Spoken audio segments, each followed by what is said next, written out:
ladies and gentlemen, everyone around it in between. This is DebateSensei CEDA edition, where we talk about things relevant to competitive cross-examination debate. I have with me my resident expert, Devin Cooper. He is Director of Debate at California State University, Long Beach. Thank you so much, Devin, for being here. You're very welcome. All right.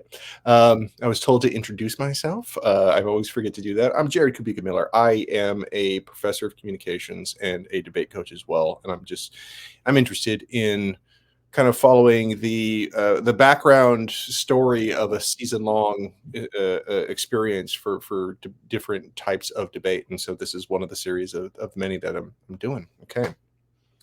Today, what we're going to be doing is we're talking about a tournament recap, specifically the Harvard tournament that was just last weekend. What is that the 28th and 29th?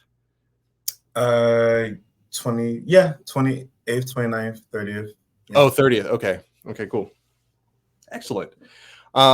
So let's start off with the significance of this tournament to the season overall, specifically for CEDA. So it's probably the hardest tournament in the first semester, particularly because it is 8 rounds of preliminaries, and they only break to octos. Octos. Oh man, yeah. But that wouldn't be so bad if there weren't too many entries. But there's a lot of entries, right? 90 entries. 90 entries. Only 16 of them make the cut. 90 entries, only 16 make the cut. I mean, I'm used to tournaments where near 50% break.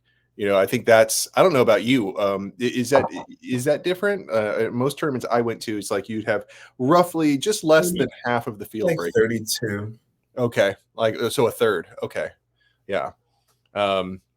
Usually it's easy to do just winning records. You know, if you have more wins than losses, and they'll break to some sort of partial bracketing system. And then, okay. Yeah. Excuse me. That's really tough. One thing I noticed about this tournament when I was looking at the results was that novice and junior are online only. Okay. Yeah, it was based on space. Based on space, because you have so many open teams. Yes. Okay. That's why. Because in the past, they used to make it so that the Harvard tournament was limited to like 2 or 3 entries per school. But in order to maximize the amount of people that could come, they put those online. Okay. And it looks like the novice one was significantly smaller. There might be maybe 20 entries for that one. I think we talked about this before. It's one of the more unique debate associations where the open division is just significantly larger. Is it at all tournaments? Yes. Okay. Well, all national tournaments, I'll say. Well, national. Okay. Well, I mean, there might be some specialty tournaments that specifically try to seek out novices. You mean? Yeah. Okay. And those would have bigger divisions because that's kind of the focus. Okay.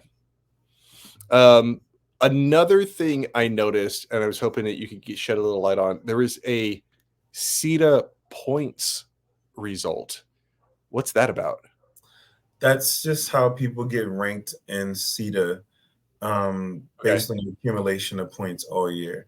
And that calculates where you are nationally ranked as well as where you're ranked in your district.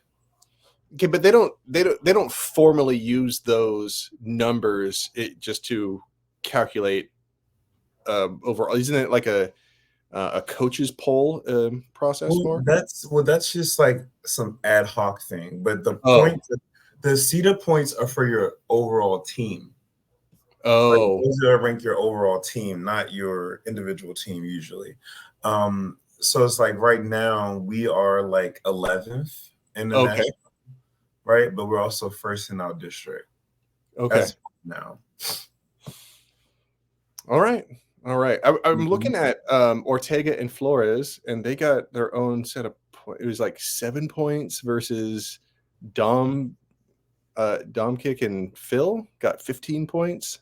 Is that? It looks like because they won the tournament. Okay, got it. Michigan in the tournament. Yeah. All right. Okay, so let's take a look at. You said there was 90 people that broke. Yes. Only 90 people. 90 people that were entered, and only 16 broke from that. Okay, let's take a look at the maybe some of the bigger winners. Just on the breaks, first off, it looks like Kansas has 2. They broke 2 out of the 16. That's pretty amazing. Emory broke 2. Wake broke 2. Yeah. I think that might be it. Broke 2. Yeah. Is there more than one? Okay.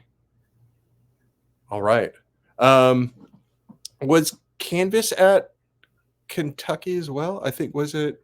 Kansas was at Kentucky. Yes. Okay. Okay. All right. So those are the big breaks, and they're taking up a large chunk. They're taking up 6 spots out of the 16. Yep. But Long Beach did break one out. Of course it did. Yeah. All right. Yeah. So how were they feeling after their prelims? I mean, I think they were okay, but there was just like, Harvard is a hard tournament. A lot of people in these rounds will say just about anything to win against you because they're trying to get, what they want to get into the elimination rounds, right? So oftentimes people will make arguments or do rude things or, it's just that's what it was. And so my students had to go through some of that. Oh, really? I mean, but they got 6 wins. And that's what you need, because 5 wins is not guaranteed unless you like top speaker or something. Okay. So were you all running your same affirmative? We actually were, because they were supposed to read a new one, but they decided at the last minute not to for some reason. But the only 2 rounds we lost were like negative rounds that were in prelims. Okay. Negative rounds. Okay. And that's pretty typical, right? That the affirmative is typically favored in CEDA debate just because of like the unlimited prep. Sometimes, but like these rounds were lost for silly reasons. But okay, it happens. Did it happen to do with the rudeness that you were talking about? One of them, yes. Oh, okay. The other one was just like a judge misread. Like we didn't prepare for the judge well enough. Okay. Well, I appreciate that you're trying to be discreet, so I'm going to leave it at that. All right. I get it. I mean, it's just like these things happen. Yeah. Like rounds get heated and people say things that they probably shouldn't say, but they do. Okay. Fair enough. Were there any new affirmatives that came out that were memorable or talked about, or? I know there was a few. I didn't really get to see them necessarily, but I know that I think Texas ran a new no first use affirmative with Kantian justification. Oh, with Kantian, really? Yeah, I didn't really see it, but I heard of it. I know that Binghamton read like a new iteration of their affirmative, which was their team that focuses on like a lot of Black arguments and trans arguments. Okay. And so they had like another F. I'm not 100% sure about like all of them that were like, flashy, but I heard there were just like a few teams that read new Fs. And some teams that they did it like just for the particular team that they were going against. Not that it was like, this is my overarching strategy. It's more so people here have made affirmatives for debating other teams because they want to do stuff like they want to take away their access to a link, stuff like that. Okay, that's interesting. And so is that pretty typical at this point in the season for these things to start taking shape? Yeah, in some instances, because there is a way to kind of like see what teams are like usually in your bracket, right? But there were some upsets that happened in this tournament here. Okay. there were some first rounds that did not break. Oh, let's. I definitely like talking about those. Well, who are some teams that you think didn't quite perform as they were expected to? Well, I mean, I mean, I hate to say it. Like, I know that there were. I think Dartmouth was one of them. Okay. That did not make it there, but there was also teams that performed better than usual. Like, Okay. it was an NYU team that beat 2 first rounds. Oh. And it was like, whoa, what's up with that? Right. Man, But the okay. thing is that, I think a lot of judges are into being a lot more fair now, and they're not just going off of like, these people, they have first round, they have clout, things of that nature. Right. Right. And so, I mean, I'm one of those judges. Like, if you Right. win, you win. I'm not going to be unfair to anybody. But the thing is like, Harvard was one of those teams that made it out, that has been performing okay, but they did a lot better this Okay. tournament. And so, like, some of the people that are in the top 16 that broke, there have been people that have been doing okay-ish and well at some tournaments, but some of them Okay. like really broke out and did pretty well. Okay. But at the very highest levels, you still see people that were kind of like, we already kind of thought they were going to be here already. All right. All right. So, are there any people that broke where it was, I don't want to say a surprise, because like anybody who broke, I'm assuming you're like, okay, they're able to do it. But how about more like, they were, their previous performance, it made it a little bit surprising. Or is everyone there that you're like, nope, everyone there deserves to be there? I mean, It's not deserves to be there. That's a I wet. mean, yeah, I know. It's just like kind of hard for me to like say, because it's like, let me see. Like, out of the teams that I'm looking at, like, they all typically are teams that will break in general, Right. right? Right. But they're not always teams that would be in quarters Oh, okay. or octos. I mean, they would Oh, be okay. they would be in octos, but even when we look at the people that were in quarters, it's just like, I think Binghamton and Harvard were kind of a newish team. One of this Kansas teams that were in the quarters was like, is a fresh. No, wait, no. There was a, not in quarters, in octos. In octos, there was a Kansas team that went against Binghamton. The HP team, they are like, one of them is a freshman, I believe. And so that's like kind of like a high place for a freshman to like break into like octos at Harvard. It's a really hard tournament. Okay. But the first rounds that I know for sure, is like Wake DL. It was only half of the team that won Northwestern, but that was a team that was a first round. Kansas MP was a first round. Emory KR, Georgetown LW, right? And Georgetown LW, they lost in octos to, Emory, which is the first round. Right.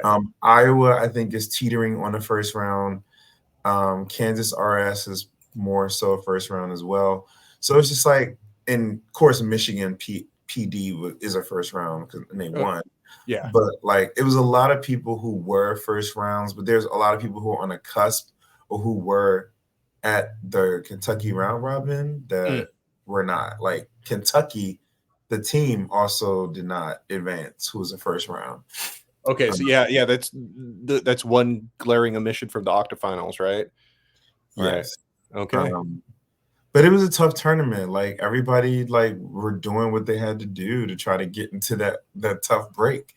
Right. Right. And I was just telling my students, yeah, you need to sweep the leg, because that's just what Harvard is. I mean, if Harvard broke the doubles, then it wouldn't be that big of a deal. But Right. 16 out of 90. Oof. Yeah, I know. But I'm guessing like the 8 rounds is kind of what they're trying to make up for it, right? Is having 8 prelims. I mean, you're basically once you're getting into round 7 and 8, it's like they're like hidden brackets almost, right?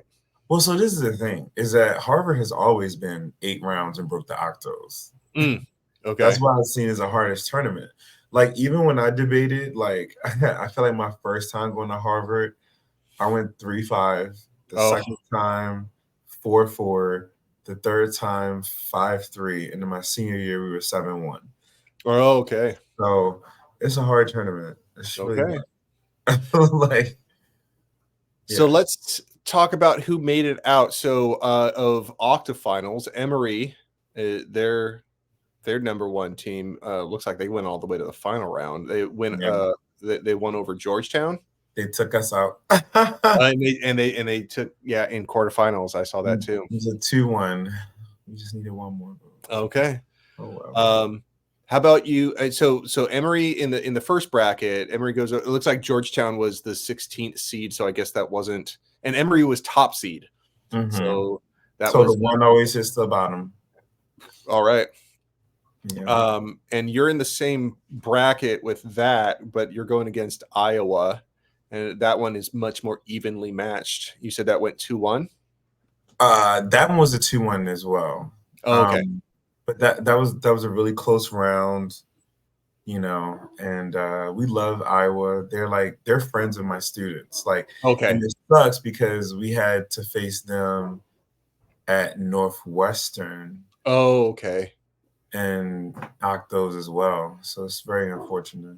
Okay. In the next bracket, we had the Kansas Harvard, and Kansas was 5th seed. Harvard was 12th, but Harvard won that one, huh? So I'm guessing that was an upset. Was it? It is an upset. Right. It is. So was there a lot of people talking about that one?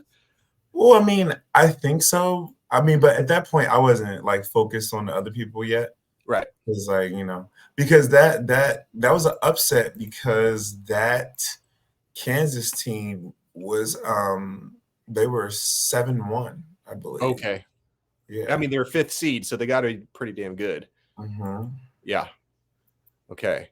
The other Kansas team was going against Binghamton, and they also dropped that one. Tough break for Kansas, breaking 2 and then dropping both of them in the octafinals. That is true.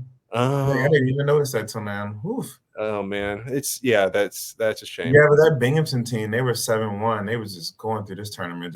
So Binghamton was 4th seed and Kansas with 13. So that was another power protected bracket right there. Yeah, kind of. But so what I will say about Binghamton, they took out a first round, which is Dartmouth. They also, I mean, they beat Iowa, CE, and Michigan. Those are kind of the really good folks that they went against, and that's pretty good. Okay. So but it sucks because the NYU team, they were unexpectedly just beating people. Oh yeah. Right? Yeah, I mean they're a good team, but they got up there and they beat Dartmouth, BC. Well, surprisingly, I was a judge for that round, but they also beat Georgetown, which is a really top team as well. So the Georgetown team that broke. Okay. So what was this NYU team record? Do you know that? They were 5. Oh, 5-3, and they beat oh man, and 2 of those wins were from some heavy hitters, but very heavy hitters. Oh goodness! Oh my goodness! That must be disappointing because you could pick up one more of those 3 rounds that you dropped from somebody who's doesn't have the same sort of level or expectations. Oh man, that sucks. All right, so then we got Wake Forest, Northwestern. Wake Forest picks that one up, DL, but they're 3rd seed. Jeez. Yeah, 7-1. 7-1 also. Was Emory 8-0? No, I think nobody was 8-0. Yeah, I think Emory was 7-1 as well. Okay. So Wake Forest over Northwestern, but that was Wake Forest was 3rd seed, Northwestern was 14th. So, all right. then we got oh no, wait, Kansas broke 3, not 2. Look at that. Oh yeah. Yeah. Okay. Okay. And then yeah. They did. They okay, so Canvas is the big break. There you go. We missed that one. Kansas has like they brought like I think 6 or 7 teams. So and they broke 3. Damn. Yeah. Okay, so Canvas number 6 versus Wake Forest number 11, and Canvas picks that one up. So is it? No, Wake Forest gets one out too. Wake Forest had 2 breaks, and they get one into quarters. All right. And then it's Texas v. Emory and P. This one's a little bit more closely matched, though. Texas was 7th and Emory was 10th, and Texas moves on. Yeah. Texas and I think both of them are first rounds. Yeah. Right. And then we got this power protected bracket with Michigan versus Michigan State. Okay. Wonder if they hit each other a lot. I mean, I don't know, but they're kind of like I think they're like rivals or something. Like okay. In college, maybe. Yeah. All right. So tell me a little bit about the quarterfinal round with Emory. What side were you guys on? We were affirmative. Affirmative? Okay. Yeah, and they just went for framework. Oh, really? They won on a framework argument, huh? Yeah. Are they in front? And so I just want to make sure that when they're arguing framework, they're basically saying that it's like we should do a policy debate, and they're in front of a panel that picked that up, huh? Okay. I mean, but I think we could have got one more of the judges. We just didn't execute well enough. Because one of the judges that was on the panel was one of their favorite judges, Justin Green. And he judges them like almost every tournament. Okay. So, that's just what it is. Okay. Were any of the quarterfinal rounds, did anyone do anything flashy? Sometimes people wait until they're getting into deep out rounds to like really bring something out. I mean, not that I heard. Oh, really? Is no first use? Is that still the case? Okay. Yes, it is. Is anybody like just all types of iterations of no first use? Just okay. So maybe they're updating their apps, but it's still the thesis. Yeah, because they'll be like no first use to Russia, no first use to China, no first use to non-nuclear holding states, like stuff like that. Okay. But I mean, I judged a F about subs.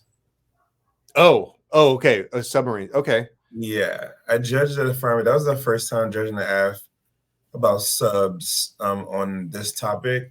And, it was pretty much just like a scenario about like South China Sea and all that good stuff.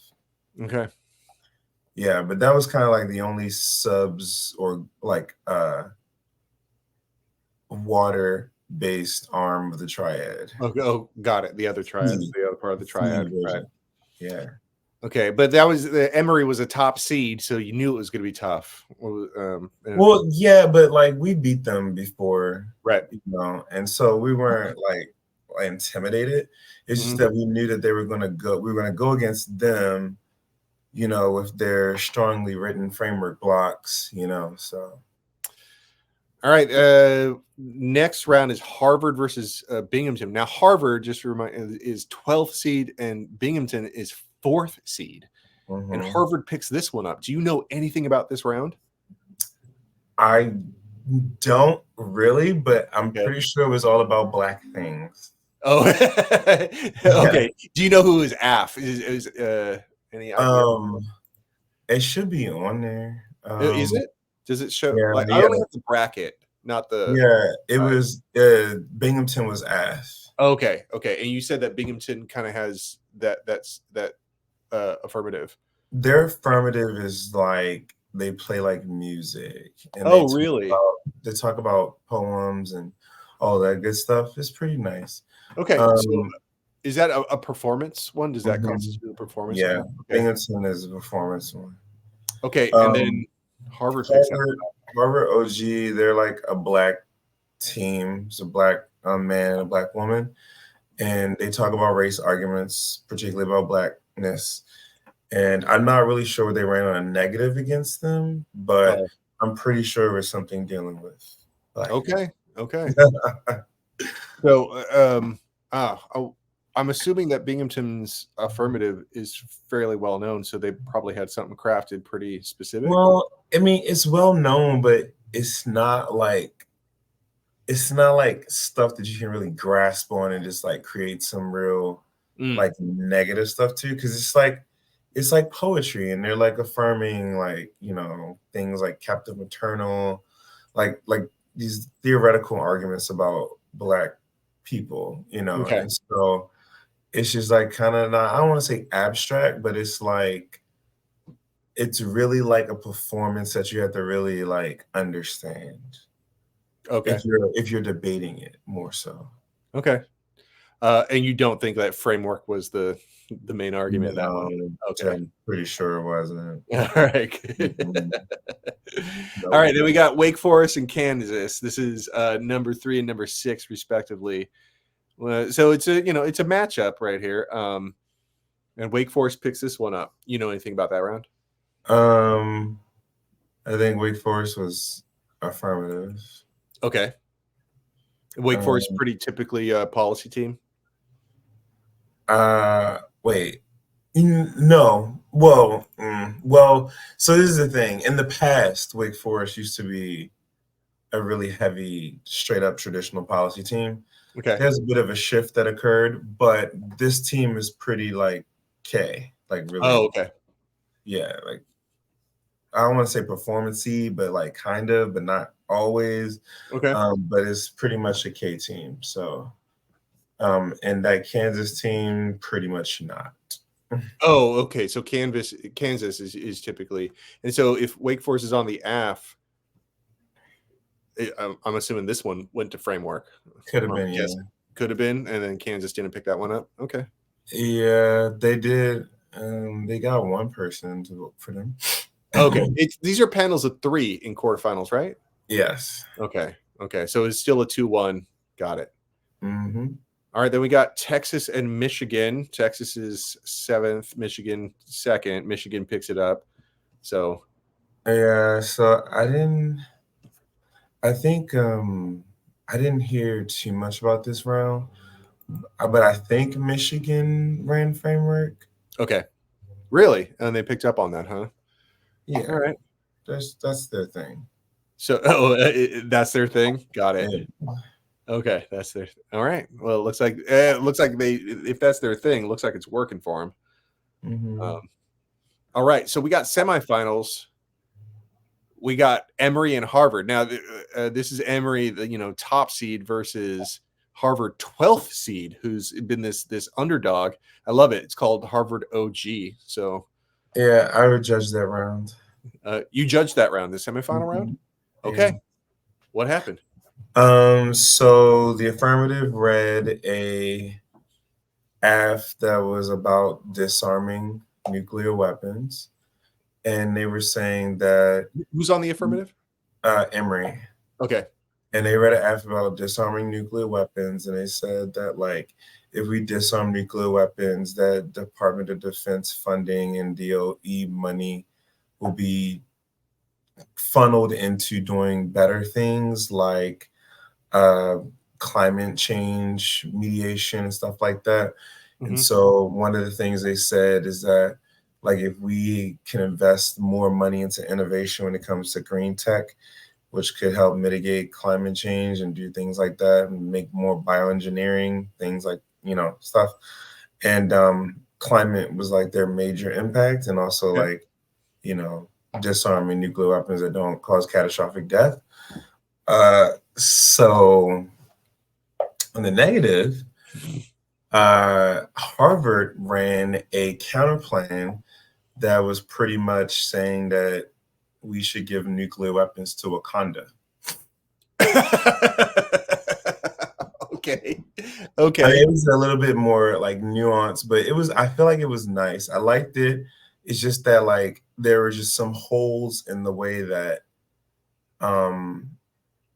they were analyzing if it solved the AF or not. Okay. And so for me, if somebody tells me something is a counter plan, like I automatically default to what my judging paradigm says is that if you're going to go for a counterplan, I don't think that an internal net benefit is enough. You need to have an external net benefit. You got to have enumerated reasons why to reject the AF, and you have to win that your stuff should be prioritized or solve the AF in some way. So yeah. Okay. But in the debating of it, on that one? Yeah. Yeah, but in the debating of it, I didn't think that Harvard necessarily outlined how they solve the AF, nor did I think that they have an external net benefit. Okay. What was the judge on that one? The overall? It was a 2-1 for Emory. 2-1. Okay. Yeah. And so you were in the majority on that one? All right. Wake Forest. Oh, sorry. No, I was just saying, like, one of the other judges voted, and she had really good sound reasoning for why, because it was, it was not really about the solvency aspect, but more so about the framing and like the root cause kind of situation, right? But for me, if it's like a K, then it's different, like analysis that I would use. But in the world where it's a framework argument, counterplan, that opens up a whole different type of calculus. So I feel like if it was a K and it had links and they were going for root cause, then it would be good. But yeah. All right. So then we got Wake Forest, Michigan. Michigan picks this one up. Michigan's 2nd seed. Wake Forest is 3rd seed. So this is, the top of the top right here. We still have, 1st, 2nd, and 3rd seed are still in it at this point. So do you know what happened there? I think it was framework. Oh, just framework. Okay. Oh, yeah. Right. Michigan, that's their thing, huh? Yeah. All right. All right. So then we have Emory, Michigan in the final round. Who's on the affirmative? I think, let me see. In this debate, I think it says Emory's F. Okay. Yeah. And so is this another framework debate? Is the final round a framework? No? Okay. So what happened? They're both straight up teams. Both of them are. I thought Emory was. Oh, okay. Yeah, so a lot of the traditional teams, when they are affirmative, they will read disarm against the K team to try to take away a lot of their links to a K of some kind, Okay. So in this round, I think probably Emory read their real F. NFU? Probably. Okay. I'm not 100% sure because they've only read disarm against us.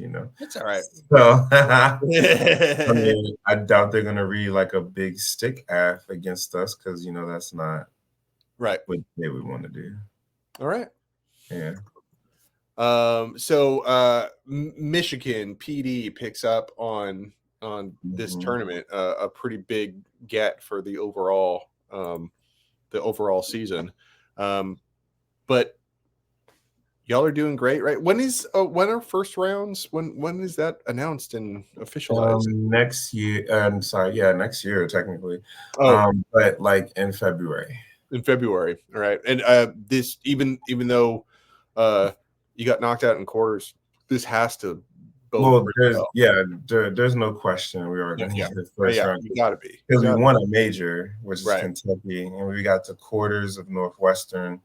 We were 3rd team in the round robin, and we also got quarters here. So, all right. So what, like, if you had off the top of the dome about like who are the, like, we're gonna do roughly a top 5, or you could do more, but like who's getting first rounds? Definitely is going to be Kentucky. Okay. I don't know if they're going to be a top 5 though, but like, okay. Kentucky is getting one at this point after Harvard's showing at Harvard. I definitely think they would get a first round, given that they got to like semis. Yeah. Probably 2 Kansas teams are going to get the first round. Wow. Yeah. Emory, both of the Emory teams. Both. Okay. Of course, Michigan. Binghamton might even be added to that. I think Iowa is probably on the cusp of it. Okay. Because Iowa was in elimination rounds at all 3 majors. So I think that they might be up there. Of course, Northwestern. Right. Uh, Wake Forest. Are they going to get more than one? Yeah, Wake Forest. I don't think so. I Okay. think as of right now, just one. Okay. I think Dartmouth, of course, is going to have. Okay. Yeah, right. You're saying that their first round they didn't quite get out. All right. Okay. Well, man, it looked like a crazy tournament to be a part of, and congratulations on your success, but also anybody else who broke at that tournament, and some of them who didn't. Right? It's like I think anyone breaking, even getting just a positive record in that tournament, sounds like it's an accomplishment. It is. All right. Well, we will return with some other topics in the future. Devin, thank you so much for giving me some insight on this really important tournament. You're welcome. All right. We'll see y'all later.